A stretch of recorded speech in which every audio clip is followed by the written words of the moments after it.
ये देखो फिर से शुरू हो गई। मैं तो परेशान हो गई हूँ इस लड़की से। क्या हुआ माँ, क्यों इतना गुस्सा कर रही हो?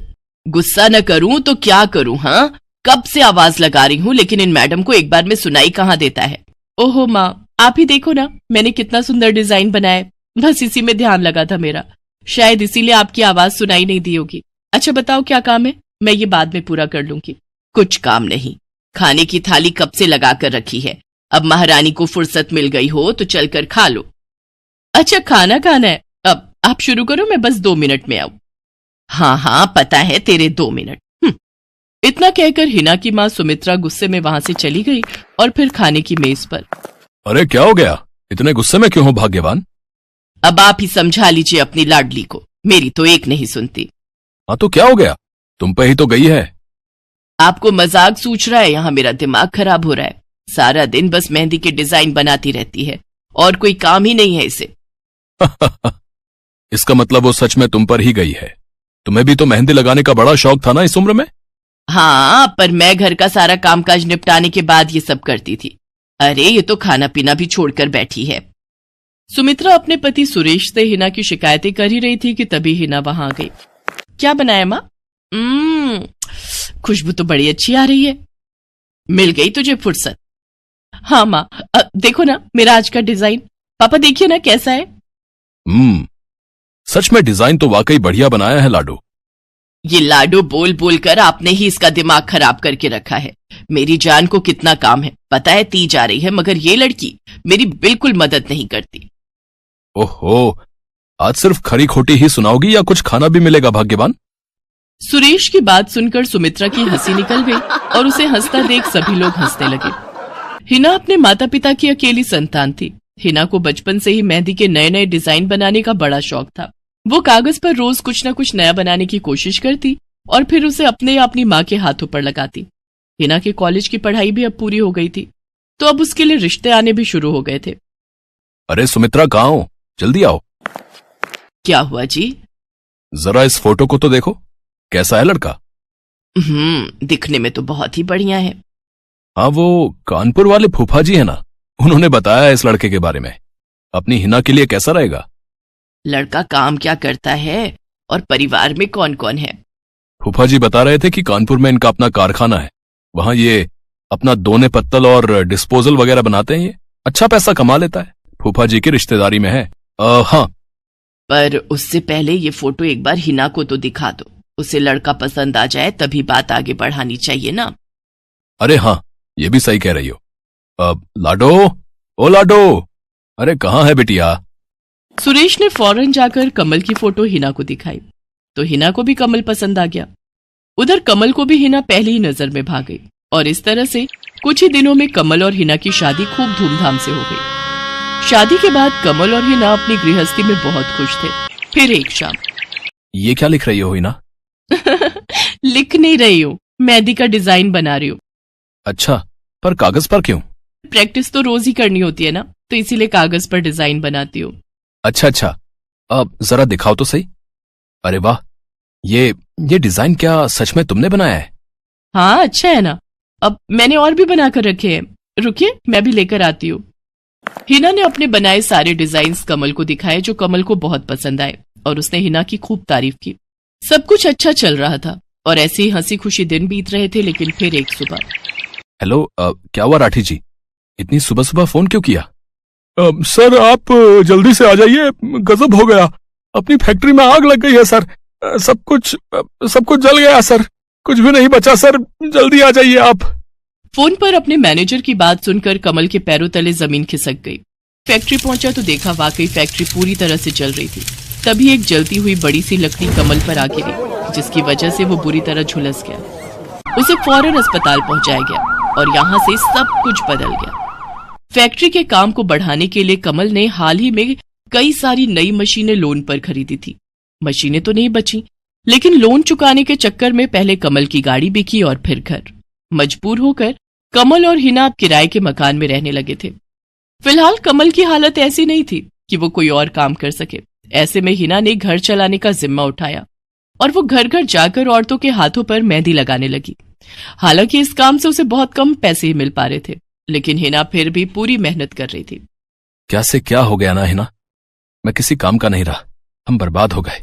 मैंने कहा था तुम्हें रानी बनाकर रखूंगा, मगर मेरे रहते हुए भी तुम्हें कितना संघर्ष करना पड़ रहा है। ऐसा क्यों कह रहे हैं आप बिल्कुल चिंता मत कीजिए, देखना धीरे धीरे सब ठीक हो जाएगा।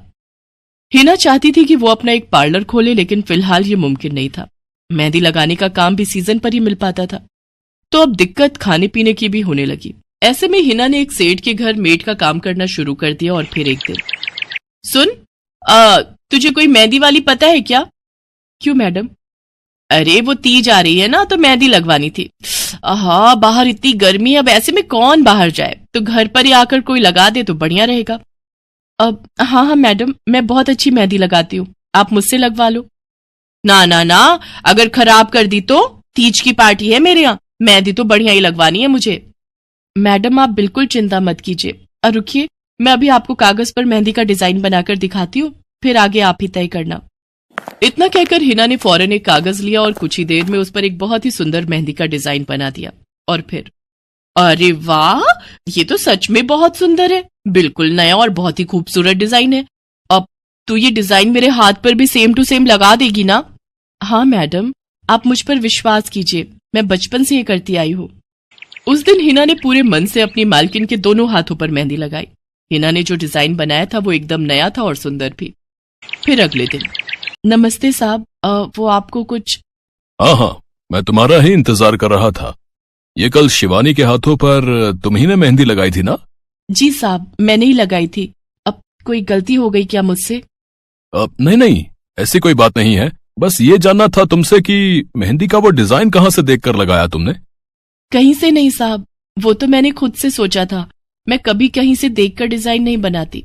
अच्छा, अगर ऐसा है तो जरा ये कागज और जरा इस पर एक मोर की थीम पर बेस्ड एक डिजाइन बनाकर दिखाओ, पर याद रहे डिजाइन बिल्कुल नया होना चाहिए। जी साहब, बस 2 मिनट दीजिए। हिना ने बस कुछ मिनटों के अंदर वो करके दिखा दिया, जिसे देखकर उसका मालिक साहिल मल्होत्रा हैरान रह गया। वाह, सच में कमाल है ये तो। अब तुमने डिजाइनिंग सीखी है क्या कहीं से? नहीं साहब, सीखी तो नहीं, लेकिन मुझे बचपन से ही शौक है मेहंदी लगाने का, तो बस इसीलिए। समझ गया। देखो हिना, तुम्हारा हुनर लाजवाब है और तुम्हें अपने इस हुनर को ऐसे बेकार नहीं जाने देना चाहिए। जी मतलब? तुम्हें पता है ना, मेरी फैक्ट्री में लेडीज कपड़ों के लिए कपड़ा बनता है, लेकिन काफी समय से मैं परेशान हूं क्योंकि सूट साड़ियों वगैरह के लिए मेरे पास नए डिजाइन की कमी पड़ गई है। लेकिन अब लगता है ये कमी नहीं रहेगी। बोलो, बतौर डिजाइनर मेरे लिए काम करोगी तुम? जी साहब, बिल्कुल करूंगी। ये हिना के लिए सपने के सच होने जैसा था। अब वो काम वाली बाई से एक डिजाइनर बन गई। वो साहिल की फैक्ट्री में बनने वाले कपड़ों के लिए हर रोज नए नए डिजाइन बनाने लगी, और इसके बाद साहिल के फैक्ट्री में बनने वाले कपड़े की डिमांड काफी बढ़ गई, और इसके चलते हिना को भी उसके काम की बढ़िया सैलरी मिलने लगी। हिना अब अपनी कमाई से न सिर्फ अपना घर खर्च चलाने लगी, बल्कि उसने शहर के बढ़िया डॉक्टर से कमल का इलाज भी कराया, जिससे कमल बहुत जल्दी ठीक हो गया और उसने भी काम करना शुरू कर दिया। पर इस सब में पूरा 1 साल बीत गया और एक बार फिर से तीज का त्योहार आया। देखिए तो कैसी लग रही हूं मैं? बिल्कुल चांद जैसी लग रही हो। हिना ने नई हरे रंग की साड़ी पहनी हुई थी, जो उसने खुद डिजाइन की थी, और वाकई वो उसमें बहुत ही सुंदर लग रही थी। हिना, तुम सच में बहुत बहादुर हो। मैं तो उस हादसे के बाद उठकर खड़ा ही नहीं हो पाता, लेकिन तुमने सब कुछ ठीक कर दिया। तीज का ये त्योहार ही इसलिए है जी, मैं आपको कभी कुछ नहीं होने दूंगी।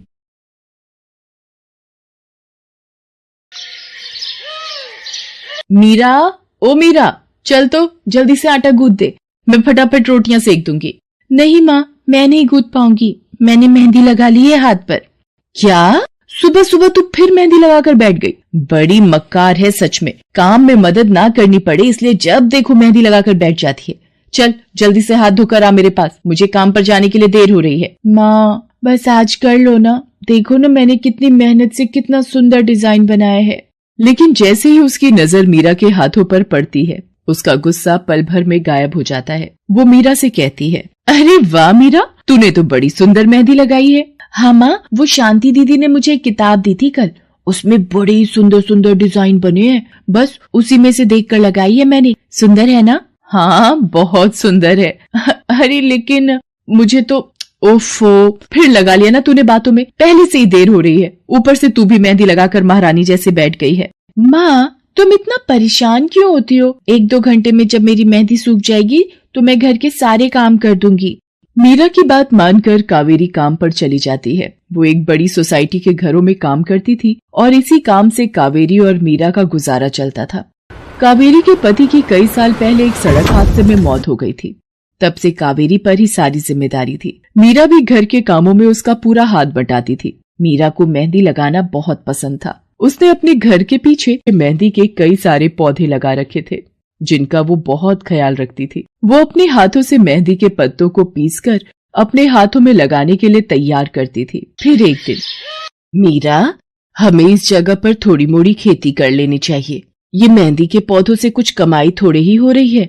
खेती कर लेंगे तो कुछ पैसे ही बन जाएंगे। नहीं माँ, मेरे मेहंदी के पौधों को हाथ भी मत लगाना। बाजार से मेहंदी खरीदने के तो पैसे हैं नहीं हमारे पास। अब इन्हें तो रहने दो।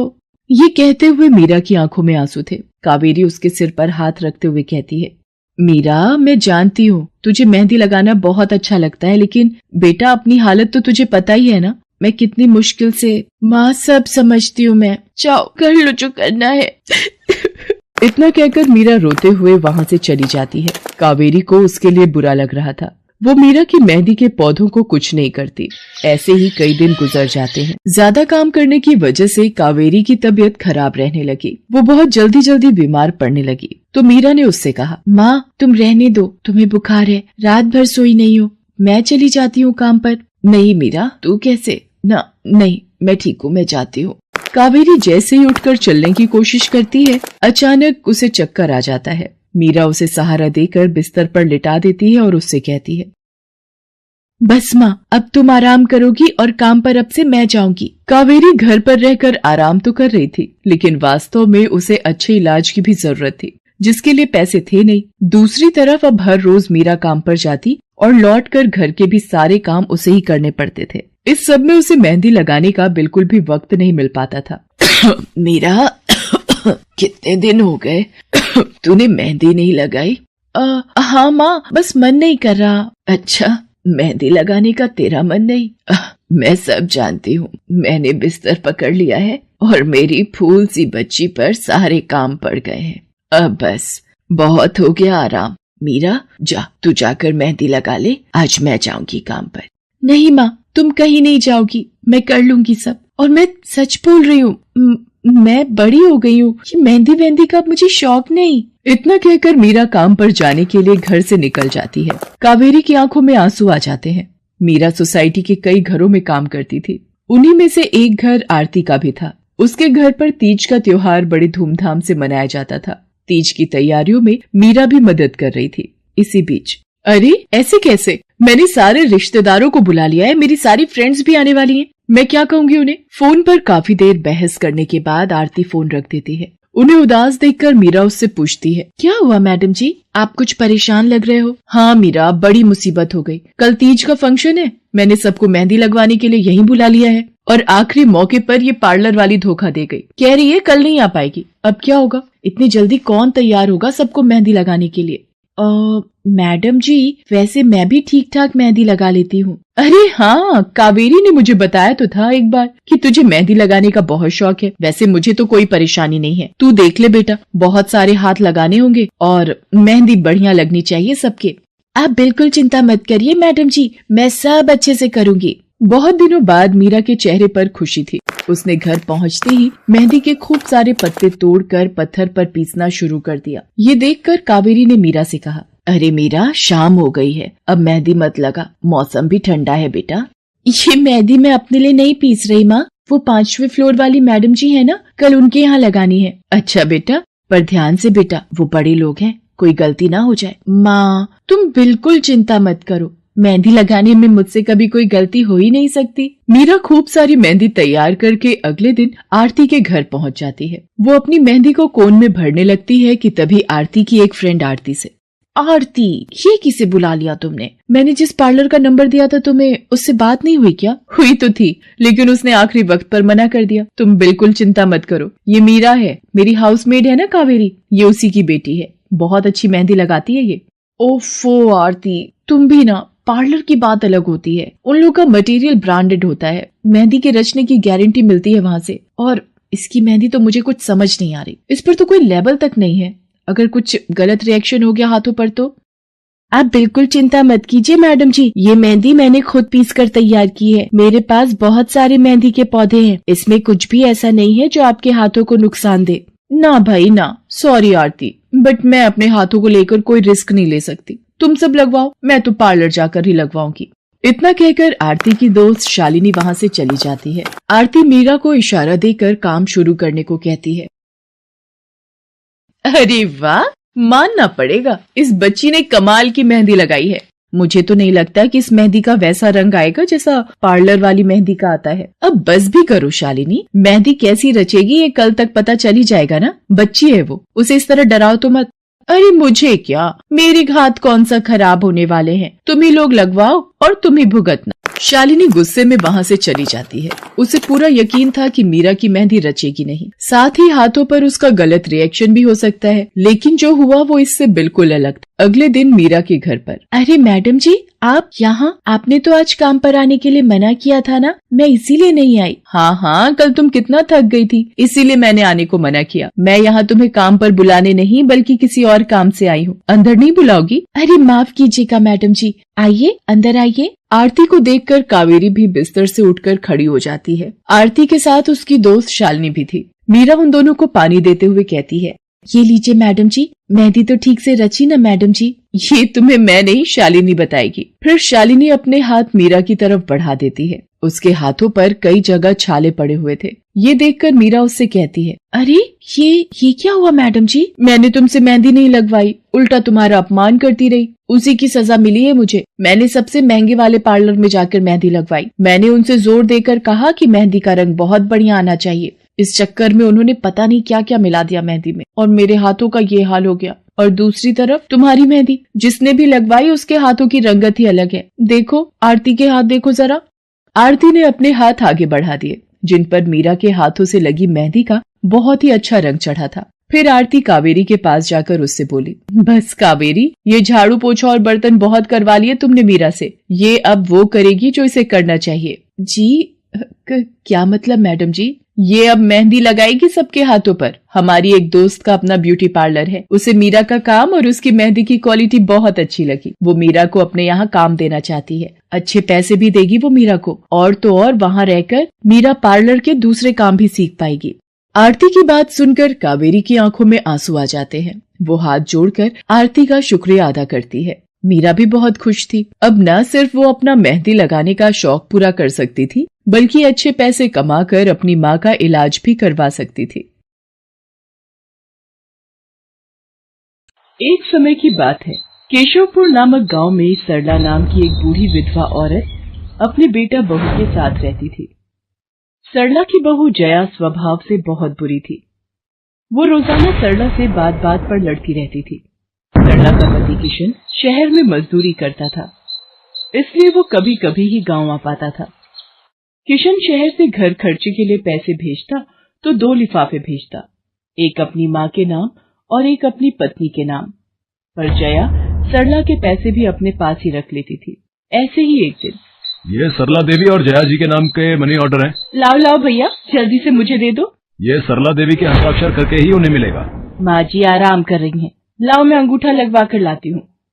ए बुढ़िया, जल्दी से इस कागज पर अंगूठा लगा दे। भैया मनी ऑर्डर मुझे दे दो। जया सारे पैसे अपने पास रख लेती है और अपने और बेटे बिट्टू के लिए खाने पीने की चीजें खरीद लाती है। माँ बहुत भूख लगी है। ये देख, मैं तेरे लिए कितने सारे पकवान लाई हूँ, पूड़ी, छोले, समोसे, कचौड़ी। चल हम दोनों मिलकर खाते हैं, मजा आ जाएगा। जया बहू, बहुत भूख लगी है, सुबह से कुछ भी नहीं खाया है। अगर थोड़ा सा कुछ खाने को मिल जाता तो। पता नहीं इस बुढ़िया को कितनी भूख लगती है, जब देखो हम माँ बेटे के खाने पर नजर लगाती रहती है।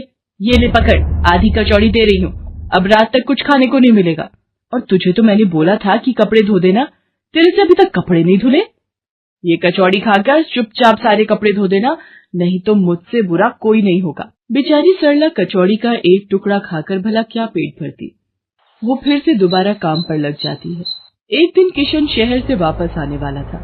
जया को पता था कि जब किशन सरला से पूछेगा कि वो उसे पैसे बराबर भेजता है तो उसे मिलते हैं या नहीं। ये बात सोचकर जया थोड़ा घबरा जाती है और वो सरला से कहती है, ओ बुढ़िया, अगर तूने अपने बेटे से कहा कि तुझे उसके भेजे हुए पैसे नहीं मिलते तो मुझसे बुरा कोई नहीं होगा। वो तो एक दिन रहकर चले जाएंगे, उसके बाद जो मैं तेरा हाल करूंगी ना, फिर तू देखती रह जाएगी। इसलिए अपने बेटे के सामने दुखड़े रोने की कोशिश मत करना। नहीं बहू, मैं किशन को कुछ नहीं कहूंगी। माँ, मैंने तुम्हें पैसे भेजे थे, वो तुम्हें मिल गए थे ना? अरे आप बिना कैसी बातें करते हो? माँ जी को मैं बराबर से पैसे देती रहती हूँ। माँ जी, ये लो गरम गरम पनीर के पकौड़े, आप भी खाओ। किशन 2 दिन रहकर शहर वापस चला जाता है। जया फिर से अपने रूप में आ जाती है।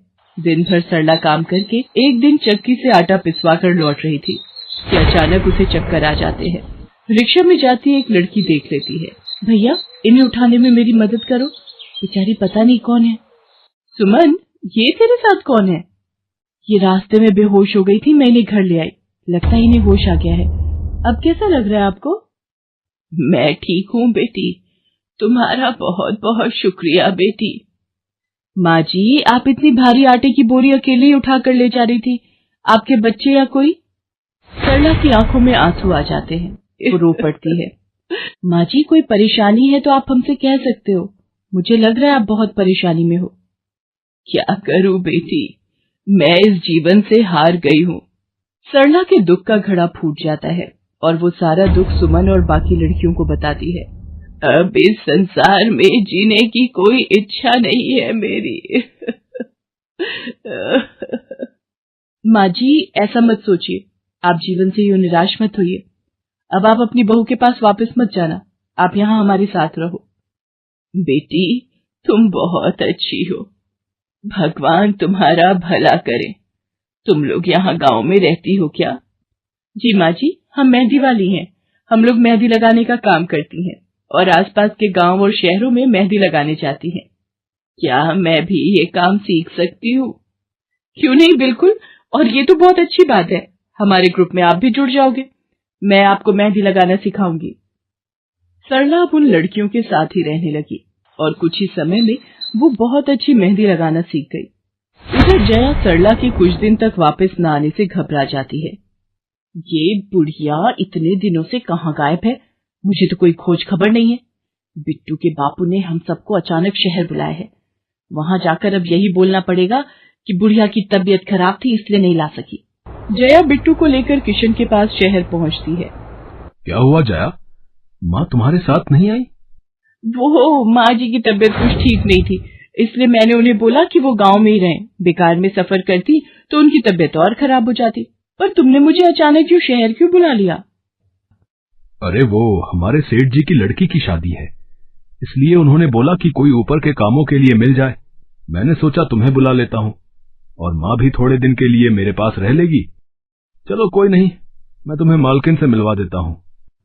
देखो किशन, शाम को मेहंदी का समारोह है तो काम अच्छे से निपटाने हैं, जितने भी मेहमान आएंगे उनके स्वागत में कोई कमी ना होने पाए।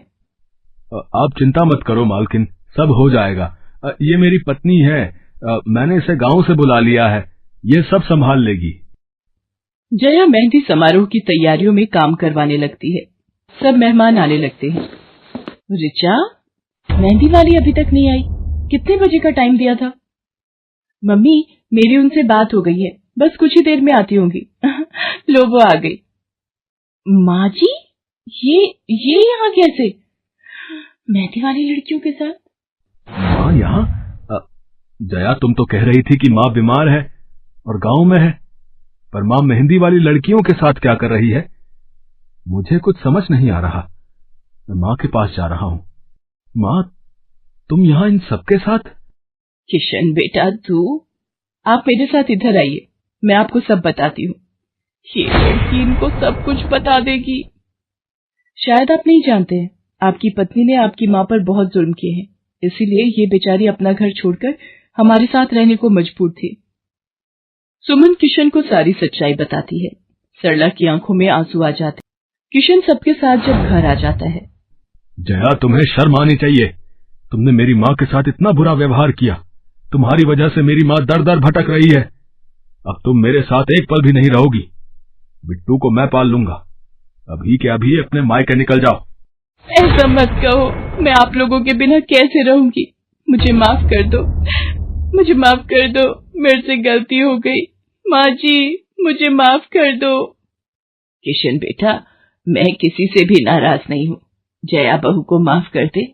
गलती इंसान से ही होती है बेटा। मैंने जया बहू को माफ कर दिया। किशन जी, आप चिंता मत कीजिए, आपकी माँ जी अब हमारे साथ ही काम करेंगी। उस दिन के बाद जया ने अपना व्यवहार बदल लिया। सरला ने मेहंदी लगाना नहीं छोड़ा। वो अपनी मेहंदी लगाने के काम को करती रही। जया को अपनी गलती का एहसास हो गया था। अब वो भी सरला की बहुत देखभाल करती थी। संध्या की बुआ, जो कि दिल्ली में रहती थी, वो उसके लिए एक अच्छे घर का रिश्ता लेकर आई थी। देखो भैया, मेरी इतनी जान पहचान तो नहीं है लड़के वालों से, पर इतना जानती हूँ, अड़ोस पड़ोस में कहीं पूछोगे तो लोग अच्छा घर ही बताएंगे। ठीक है सुमन, अगर तुम कहती हो तो लड़के वालों को एक बार बुला लेते हैं। अब संध्या भी लड़के को देख लेगी। संध्या की बुआ लड़के वालों से अपने तरीके से बात कर लेती है और कुछ दिनों बाद संध्या की शादी विपुल नाम के लड़के से हो जाती है। पता नहीं इस काम वाली को छुट्टी लेकर गांव अभी जाना था। उसे पता था शादी वाला घर है, नई नवेली दुल्हन आएगी तो घर में 100 काम होंगे, फिर भी बिना बताए गांव निकल गई। अब मैं दूसरी काम वाली इतनी जल्दी कहाँ से ढूंढूंगी। राजेश्वरी, एक प्याली चाय दे दो तो बड़ी मेहरबानी होगी। सुबह से एक प्याली चाय भी नहीं मिली है। तुम्हें तो जब देखो चाय पीने की पड़ी रहती है। पता भी है एक बर्तन नहीं है धुला हुआ जिसमें तुम्हारी चाय बना दूं। ढेरों बर्तन रसोई में पड़े हैं झूठे। माँ, मैं कॉलेज जा रही हूँ, तुम मुझे ये मत कहना कि मैं छुट्टी कर लूं और तुम्हारे साथ घर का काम करवाऊं। मेरा आज बहुत बड़ा प्रोजेक्ट सबमिट होना है, इसलिए मैं तो कोई काम नहीं कर सकती।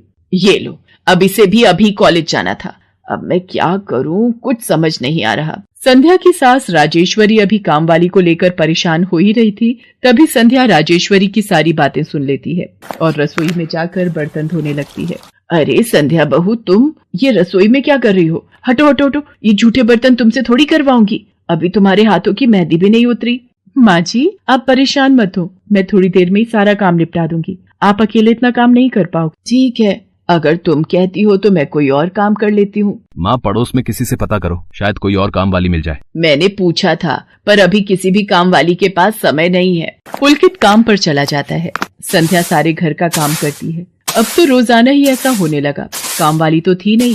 संध्या की ननद पूजा सुबह होते ही कॉलेज निकल जाती और सास पैरों में दर्द के बहाने बिस्तर पर आराम करती। संध्या तो मानो घर के कामों में ही उलझ गई। एक शाम, माँ, तुम बिल्कुल सही बहू ढूंढ कर लाई हो। बेचारी गरीब घर की है, इसलिए चुपचाप संस्कारी बहू की तरह घर के काम कर लेती है। अगर कोई पैसे वाले घर की लड़की बहू बनाकर ले आती तो वो पूरे घर को अपने इशारों पर नचाती और तुम और मैं बस बर्तन घिसते रह जाते। तभी तो मैंने इसकी बुआ को शादी के लिए हाँ कह दिया था। मुझे पता है ये गरीब घर की लड़कियां बड़ी सीधी सादी बहुएं साबित होती हैं। अब काम वाली गांव भाग गई। सोच ये ना होती तो कौन काम करता। राजेश्वरी, तुम दोनों माँ बेटी को तो संध्या बहू का शुक्रगुजार होना चाहिए। बेचारी ने आते से ही पूरा घर संभाल लिया। ऐसे ही दिन बीत रहे थे। संध्या सभी घर वालों की देखभाल का पूरा ध्यान रखती थी। एक दिन, क्या हुआ पुलकित बेटा, तुम इतने परेशान क्यों हो? और आज तुम ऑफिस भी नहीं गए? पापा, मेरी नौकरी छूट गई है। कंपनी घाटे में चल रही थी, इसलिए उन्होंने मेरे जैसे बहुत से वर्कर्स को अचानक निकाल दिया। दिमाग खराब हो रहा है, गाड़ी की किश्त भरनी है, घर का लोन भी पूरा नहीं हुआ है। घर का खर्चा अब सब कुछ कैसे होगा, कुछ समझ में नहीं आ रहा है। पुलकित बेटा, चिंता मत कर, अब कोई ना कोई रास्ता निकल आएगा। ज्यादा होगा तो कुछ दिनों के लिए मैं कोई काम कर लूंगा। पापा, मेरे होते हुए आप काम नहीं करोगे, मैं कुछ सोचता हूँ। पुलकित दूसरी नौकरी को लेकर परेशान था। उसे कोई काम नहीं मिल रहा था। घर में पैसों की तंगी भी शुरू हो गई। पुलकित ने अपनी गाड़ी बेच दी। घर के लोन को लेकर वो परेशान था। 15,000 रुपए की किश्त उसे भरनी थी। तभी, भैया, मेरे कॉलेज की फीस इस बार बहुत लेट हो गई है। मेरा आखिरी साल है, अगले महीने की 5 तारीख तक 12,000 रुपए फीस के भरने हैं। मैं कुछ इंतजाम करता हूँ। ऐसे खाली हाथ पर हाथ रखकर मैं नहीं बैठ सकती, मुझे कुछ सोचना होगा। पता नहीं, हो सकता है किरण ने बात कर ली होगी, पूछती हूँ। हेलो किरण, मैं संध्या बोल रही हूँ। तूने बात की फिर? पार्लर में जगह खाली है क्या? हाँ, मैंने बात कर ली है। 12,000 रुपए महीना देंगी रविता मैम। बोल, तू हाँ बोलती है तो मैं बात कर लेती हूँ। ठीक है, तू हाँ बोल दे, कम से कम कुछ तो पैसे आ जाएंगे। संध्या पुलकित से पार्लर में मेहंदी लगाने की नौकरी की बात करती है। पहले तो वो मना करता है, पर संध्या उसे समझाती है। पुलकित, मैं जानती हूँ आप परेशानी के दौर से गुजर रहे हो। मैंने आपसे शादी के बाद हर सुख दुख में साथ निभाने का वादा किया था और आप परेशान मत हो, मैं घर और बाहर दोनों का काम एक साथ संभाल लूंगी। ठीक है संध्या, तुम कल से पार्लर में नौकरी के लिए जा सकती हो। अगले दिन से संध्या सारे घर के काम के साथ साथ पार्लर भी जाती और वहां पर पूरा दिन मेहंदी लगाने का काम करती और शाम के वक्त घर आती। संध्या बहुत मेहनत कर रही थी ताकि वो अपने परिवार की मदद कर सके। संध्या बहुत सुंदर मेहंदी लगाती थी। ये बात उसकी सास को तब पता चली जब उसने पार्लर में काम करना शुरू किया। संध्या को पार्लर में काम करते हुए 1 महीना बीत चुका था। पार्लर की मालकिन रविता भी संध्या के मेहंदी लगाने के काम को देखकर बहुत खुश थी। संध्या, तुम सचमुच बहुत मेहनती हो। पिछले 1 महीने में बहुत से क्लाइंट तुम्हारी तारीफ कर रहे हैं और अपनी फैमिली फ्रेंड्स की शादी या सगाई फंक्शन के लिए तुम्हें ही मेहंदी के लिए बुक करना चाहते हैं। और हाँ, ये तुम्हारी सैलरी 12,000 रुपए। बाकी ये तुमने ओवर टाइम भी शादी के सीजन में बहुत किया है, उसके 6,000 रुपए अलग से दे रही हूँ। थैंक यू मैम, आपने मेरे काम की इतनी तारीफ की। मैं तो बस भगवान की कृपा से मेहनत से करती हूँ। संध्या घर आ जाती है और 12,000 रुपए पूजा के हाथ में रखती है। पूजा, ये तुम्हारी कॉलेज की फीस के पैसे, तुम कल ही अपनी फीस जमा कर देना। भाभी, ये तो आपकी मेहनत की कमाई है, आप ये सारे पैसे मुझे दे रहे हो? नहीं नहीं भाभी। पूजा, तुम मुझे अपनी भाभी कहती हो ना, और भाभी तो माँ समान होती है, तो क्या तुम अपनी भाभी माँ के पैसे नहीं लोगी? तुम अपने भैया से भी तो लेती हो ना। फिर मेरे और अपने भैया में फर्क है, मैं भी तो इस घर का हिस्सा हूँ, इसलिए ये पैसे रख लो। मुझे माफ कर दो भाभी, मैंने ना जाने आपके बारे में क्या क्या गलत सोचा। पुलकित को भी दूसरी नौकरी मिल जाती है। अब संध्या और पुलकित दोनों मिलकर काम करते थे। राजेश्वरी और पूजा भी अब संध्या की घर के कामों में बहुत मदद करती थी।